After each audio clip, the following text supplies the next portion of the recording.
Hello. There's something about water that kind of draws us to it.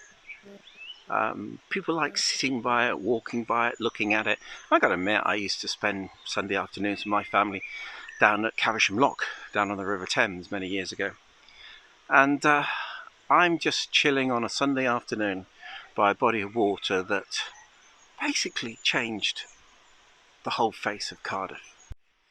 This is the Glamorganshire Canal. It went from Merthyr down to Cardiff, and it shipped an awful lot of limestone, iron ore, and particularly coal.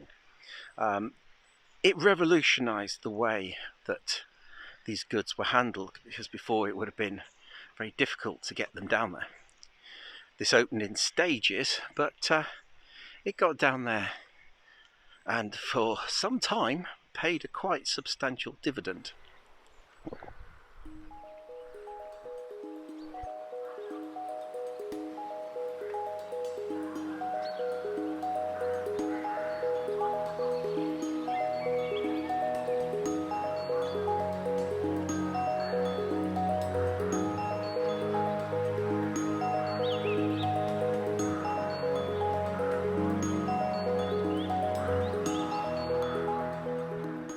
Between Merthyr and Cardiff there were 53 locks, including a lock out into the sea.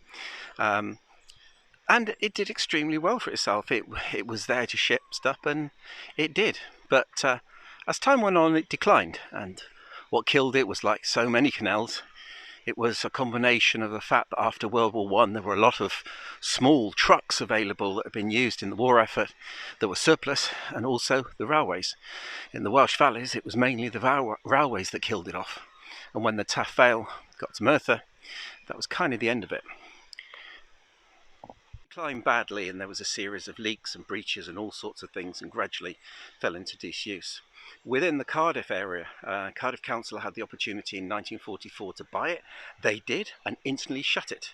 The only problem was, down in the bay there were some sand traders who were using the last mile of it and the last lock, and objected, and they had to keep that bit open until the early 1950s, when a dredger hit the sea lock gate, smashed it, and he had a kind of Niagara type effect that emptied the canal, and that was it. That was its days gone. There are two bits left. There's one up near Pontypridd, which there's a group doing some work on a double lock, which I hope to get up to at some time. And there's this section, which is in Forest Park, which is just north of Cardiff, near Corriton and Rada.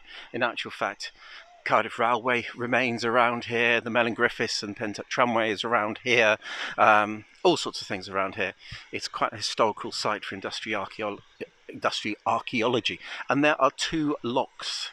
Note the boat mooring bollard still in place. So this is lock number 43, and it's just known as Forest Lock. It's been had some work done to it to preserve it, to keep it into a reasonable condition, and you can see the gate on the end has been a combination of gate and weir.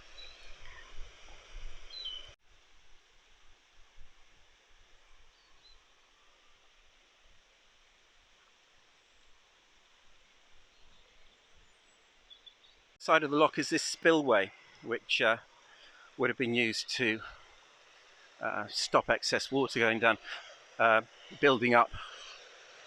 Interesting enough, the canal actually, like most canals, even had a bit of a shortage of water, and there's a water pump down at Melon Griffiths near where the tin works would have been, which basically was there to get water out the Taff to pump it into the canal. And there were all sorts of arguments with all sorts of organisations about where the water was coming from.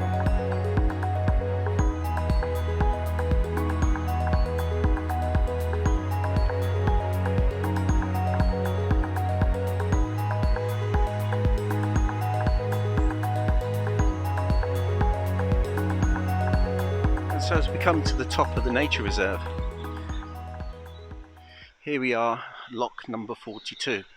I'm not going to pronounce it.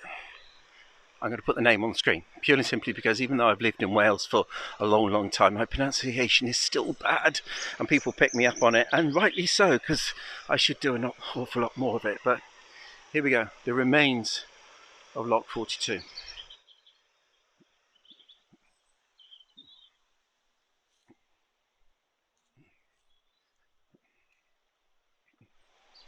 Again, spillway down the side.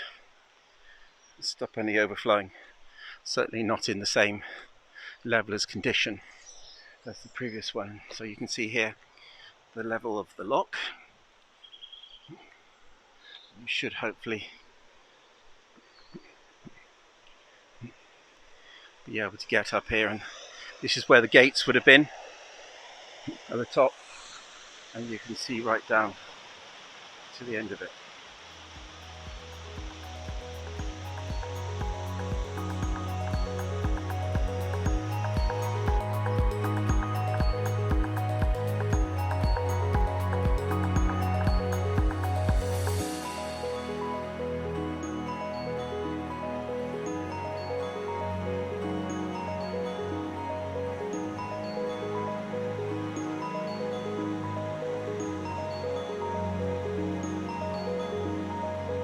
By the way, in case you're wondering around this portal, this tunnel culvert thing, it's a modern concrete pipe, because this up here, Longwood Drive, wasn't here when the canal was built. This has been added in, and it's the other side are the remains of the railway bridge, the Cardiff Railway Bridge, that went over this lock, very close to this lock. And you can see on this image here a picture of the two. And then beyond that is the M4 and another pipe, and that comes out up towards Tongwynlais. So that's where we're going to wander up to next. So this is the point on the other side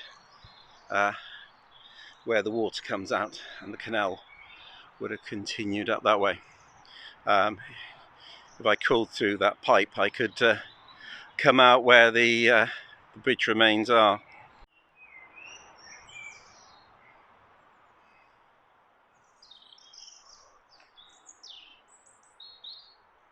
As you get north of the M4, and you can hear it in the background, you see it out through the trees.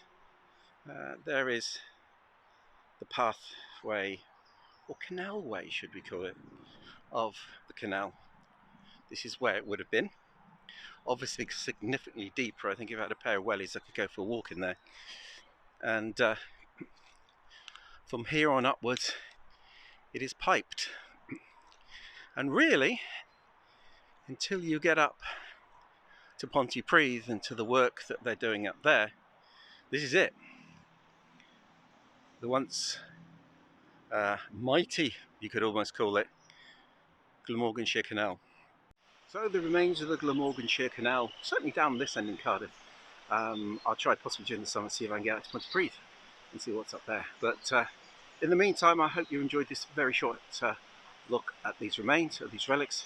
And I'll be out and about on a bit of a longer one looking at some railways next. So until then, see you soon.